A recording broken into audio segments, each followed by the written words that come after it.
नमस्कार साथियों। कल और आज लगभग 40 घंटे हो चुके हैं, मैंने कोई वीडियो नहीं डाला था। व्यस्तता थी, थोड़ी सी तबीयत भी नासाज थी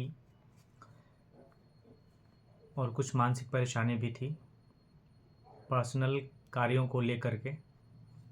इसलिए मैं जानता हूँ आप लोग तत्परता से वीडियो का इंतज़ार कर रहे हैं। अभी कुछ साथी ने मैसेज भी करके कहा कि सर वीडियो डालिए, अब क्या हो रहा है ट्रांसफ़र वाले में, कुछ बताइए। मेरी तबीयत उतनी ठीक नहीं है, फिर भी कुछ अच्छी चीज़ें हैं। गया तो कहीं नहीं हूँ, लेकिन कुछ फ़ोन फ़ान किया हूँ जिससे कुछ जानकारी मिली है। हालांकि कितना सही है ये आगे पता चलेगा। और जैसा कि मैंने आप लोग से कह रखा है कि 20-21 को या फिर 19 को मैं, नहीं तो 23 तारीख को, 20 या 23 तारीख को शिक्षा विभाग जा सकता हूँ। तो ट्रांसफ़र को लेकर के और ज़्यादा अपडेट मिलेगा। फ़िलहाल अभी जो स्थिति है ट्रांसफ़र को लेकर के, जो आंकड़े सामने आए हैं, आप लोगों ने उसको देखा भी होगा। ग्रुप में जो आंकड़े वायरल हो रहे हैं वो आप लोग की नज़र से होकर ज़रूर गुजरा होगा। उन आंकड़ों में बीपीएससी शिक्षक आधे से ज़्यादा लोग हैं, लगभग जो 1,90,000 जो अप्लाई किए गए हैं, आवेदन दिए गए हैं ट्रांसफ़र को लेकर के, लगभग 73,000 के आसपास बीपीएससी शिक्षकों ने अप्लाई किया है। उसमें सबसे ज़्यादा अंतर जिला ट्रांसफ़र है। जिला के अंदर भी हैं ट्रांसफ़र के लिए जो लोगों ने अप्लाई किया है। जिला के बाहर वाले के लिए ट्रांसफ़र में ज़्यादा दिक्कत नहीं है, लेकिन सबसे बड़ा दिक्कत है जिला के अंदर जिन्होंने स्थानांतरण के लिए अप्लाई किया है। कुछ कुछ ऐसे ज़िले हैं जो इस पार से उस पार तक लगभग 80-80 किलोमीटर तक की दूरी है। जैसे पटना ही ज़िला को ले लें तो पालीगंज से लेकर के मोकामा तक के बीच की दूरी लगभग 100 किलोमीटर है। तो ऐसे में उनका भी ट्रांसफ़र लाजमी है। तो इसको लेकर के बहस चल रही है कि उनका भी, जो ज़िले के अंदर है, उनका भी ट्रांसफ़र किया जाए। बहस चल रही है। और ऐसे अगर ये चीज़ें कामयाब हो जाती है, सरकार इस पे राज़ी हो जाती है कि ज़िला के अंदर वाले को भी ट्रांसफ़र किया जाए उनके सुविधा अनुसार, तो लगभग समझ लीजिए सभी लोगों का ट्रांसफ़र हो जाएगा। अंतर जिला तो होना है, उसमें सरकार को कोई परेशानी नहीं है। वो तो आंकड़े हैं, यहाँ के लोग वहाँ जाएंगे, वहाँ के लोग यहाँ आएंगे। लेकिन सबसे बड़ी दिक्कत है जिला के अंदर वाले का स्थानांतरण। ये थोड़ा सा है। उसमें भी ये कैटेगराइजेशन करना, कितने किलोमीटर के अंदर वाले का किया जाएगा, कितने किलोमीटर के अंदर वाले का नहीं किया जाएगा। यानी कम से कम कितने किलोमीटर जो दूर है उनका स्थानांतरण हो। क्या 10 किलोमीटर वाले का हो, या मिनिमम क्राइटेरिया 20 किलोमीटर रखा जाए या 30 किलोमीटर रखा जाए। मैं ज़िला के अंदर की बातें कर रहा हूँ। इसी को लेकर के उपापोह की स्थिति है। बीच बीच में जो शिक्षा मंत्री बयान देते आए थे कि नहीं होगा ट्रांसफ़र, कुछ खास लोगों का होगा, जिन गंभीर बीमारी से जो ग्रसित है उन्हीं का स्थानांतरण होगा। तो इस मामले में अब उनको नहीं बोलने की हिदायत दी गई है। मुख्यमंत्री के यहाँ से फटकार लगा है उनको। हालांकि मुख्यमंत्री जी चाहते हैं कि लोग जितने जो जहाँ भी हैं उनको अपने सूटेबल जगह पे पहुँचा दिया जाए। आप समझ रहे होंगे मामला क्या है। चुनाव का वर्ष भी आ रहा है ना, तो इसीलिए अभी जो परिस्थितियां हैं इसी तरह की है। और सबसे ज़्यादा आप जानते ही हैं कि दूरी को लेकर के लोगों ने स्थानांतरण किया है। और दूसरे नंबर पे हैं स्थानांतरण में जो पति पत्नी वाले जो मामले हैं।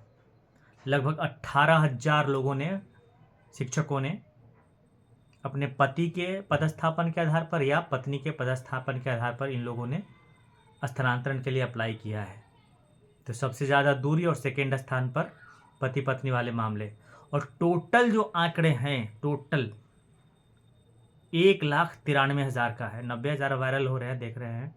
आज मैंने पता करने की कोशिश की है, लगभग 1,93,000 लोगों ने अप्लाई किया है, जिसमें नियोजित शिक्षक साथी भी हैं। उनका भी जो जब से नियोजन इकाई बनी थी लगभग 9,000 के आसपास उसी समय से जहाँ ज्वाइन किया वहीं रह गए, तो उन लोगों ने भी अप्लाई किया है, उनका भी है। तो इसलिए अभी कम से कम 3 से 4 दिन क्लियर होने में लगेगा। बाकी स्थितियों पे नज़र बनी हुई है हमारी, और वस्तु स्थिति मैं खुद जाऊंगा वहाँ पे, तब और सारी चीज़ें निकल करके आएंगी। इसमें 2-3 चीज़ें हैं। जैसे पिछला वीडियो मैंने डाला था, आपसे कहा था कि बीपीएससी शिक्षकों को जो बढ़ा हुआ एचआरए है, इंक्रीमेंट है, ये नहीं दिया जा रहा है। इसको लेकर के हो सकता है कोर्ट में 1-2 दिनों में केस हो जाए, 2 दिन नहीं, 3 दिन 4 दिन। लेकिन इसकी प्रक्रिया में कुछ साथी हैं जो लगे हैं, तो कोर्ट में मामला जब चला जाएगा तो निकल करके चीज़ें आएंगी। हालांकि शिक्षा मंत्री ने कहा था उस समय कि ये प्रक्रियाधीन है, तेज़ी से काम हो रहा है कि बीपीएससी शिक्षकों को इंक्रीमेंट जिनकी जुलाई में लगी है उनको दे दिया जाए, और एचआरए भी उनको दिया जाए। डीए भी अभी तक नहीं मिला है। डीए की तो बात नहीं की थी शिक्षा मंत्री ने विधानसभा में, लेकिन वो इंक्रीमेंट की बात किए थे, वो उस पर काम जारी है। लेकिन काम कब तक जारी है, कितना दिन चलेगा, ये उन्होंने क्लियर नहीं किया था। और जो मैंने कल वीडियो बनाया था, आप लोगों ने देखा भी होगा, उसके बाद कई सारे साथी सक्रिय हुए हैं, और वो खुद, जैसा मेरे पास भी फ़ोन आया था तो मैंने कहा कि आप खुद ही केस करिए, मैं इसमें इन्वॉल्व नहीं होऊंगा। तो वो खुद केस करने जा रहे हैं। तो मामला जब कोर्ट में जाएगा तो चीज़ें निकल कर के आएंगी। इसके अलावा जैसे आप लोग बड़े परेशान हैं, एक यूट्यूब चैनल ने जो वीडियो लगा दिया था कि सीएल दिखा रहा है दिसंबर से ही, जितना आप दिसंबर में सीएल लिए हैं वहीं से शुरू हो रहा है, कट हो रहा है। तो इसके लिए परेशान होने की ज़रूरत नहीं है, ये अपडेट किया जाएगा और ये सारा कुछ जनवरी से शुरू होगा। तो अभी जो दिखा रहा है टेक्निकल फॉल्ट है, ये बात मैंने पहले भी कहा था। सीएल काउंट आपका जनवरी से ही होगा, और दिसंबर में यानी इस साल 2024 का अगर आपका सीएल बचा हुआ है तो आप उसको लें, हिचकिचाएं नहीं। वो काउंटिंग दिसंबर से नहीं होगा, जनवरी से होगा। और कोई तुक भी नहीं है, थोड़ा सा भी आप दिमाग लगा सकते हैं। इसके लिए जो आप इतना परेशान हो रहे हैं, ये परेशान होने वाली बात नहीं है। और इसीलिए मैं बार बार कहता हूँ, इधर उधर की वीडियो आप मत देखा करें। घुमा घुमा करके चीज़ों को वीडियो लगा देते हैं ताकि आप परेशान हो, और उसमें अंत में देखिएगा कंक्लूजन कुछ नहीं निकलता है।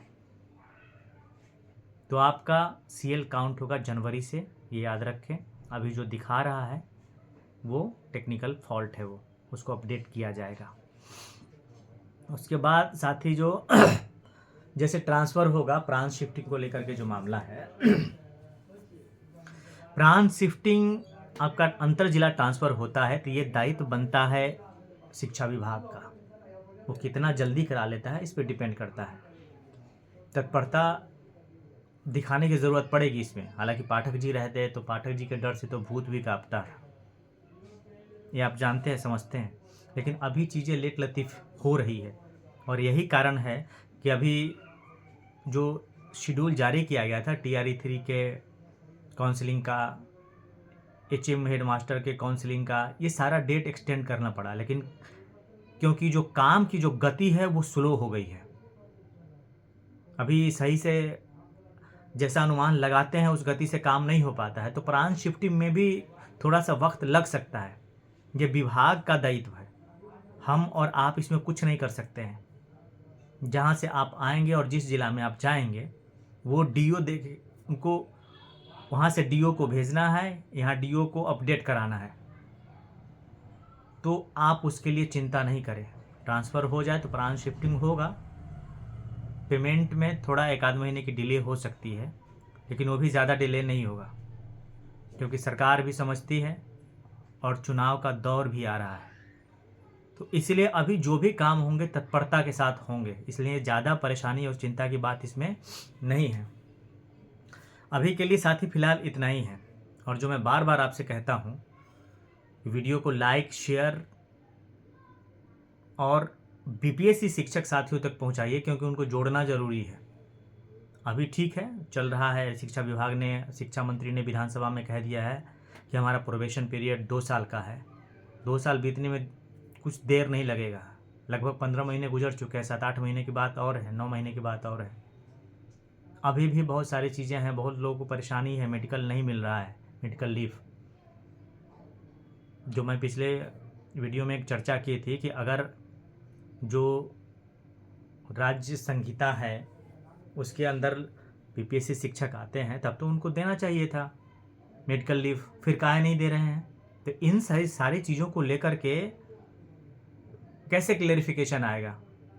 मेडिकल लीव प्रोबेशन पे भी मिलना है, प्रोबेशन पीरियड के अंदर भी मिलना है, लेकिन नहीं मिल रहा है। और कई लोगों को ज़रूरत है, फ़ोन पे रो रहे थे, उनको इतनी ज़रूरत है, क्या कर सकते हैं? इसलिए मैं कहता हूँ आप लोगों से कि एकजुट होइए, एक साथ आइए, जितना शेयर कर सकते हैं करिए। मैं एफर्ट कर रहा हूँ, मुझे टाइम नहीं मिला, इसीलिए ये वीडियो बनाने में इतना लेट हो गया है। हालांकि वीडियो मेरा कल ही आना चाहिए था। कल स्टेट का रिज़ल्ट भी जारी किया गया था, स्टेट 3 का, सॉरी स्टेट नहीं, TRE 3 का रिज़ल्ट जारी किया गया था। जो साथी TRE 3 के पास किए हैं, बीपीएससी शिक्षक साथी होने वाले हैं हमारे अनुज, उनको बहुत बहुत बधाई। और फिर अंत में कह रहा हूँ कि आपको कोई भी क्वेश्चन लगता है कि द्वंद्व की स्थिति में है, पूछना हो तो मेरे व्हाट्सअप नंबर पे मैसेज करें आप। मैसेज जैसे ही मैं मैसेज देखूँगा आपको रिप्लाई करूँगा या कॉल करने के लिए बोलूँगा। परिस्थिति के अनुसार आप कॉल बहुत करते हैं तो थोड़ी सी परेशानी होती है, कभी कभी क्लास ले रहा होता हूँ उस समय और घंटी बजती रहती है तो मोबाइल साइलेंट करना पड़ता है, कभी कभी रात में कर देते हैं कॉल, इसलिए मैसेज करिए। मेरा नंबर है 9470255684, ये व्हाट्सअप नंबर है। कुछ भी क्वेश्चन हो, दुविधा हो, द्वंद्व हो, आप मैसेज करें और इस वीडियो को लाइक, सब्सक्राइब और हर बीपीएससी शिक्षक तक शेयर करें। और नए साथी जो TRE 3 में पास कर गए हैं वो भी जुड़ें, वो भी अपने साथियों तक शेयर करें। Thank you. मैं अशोक क्रांति।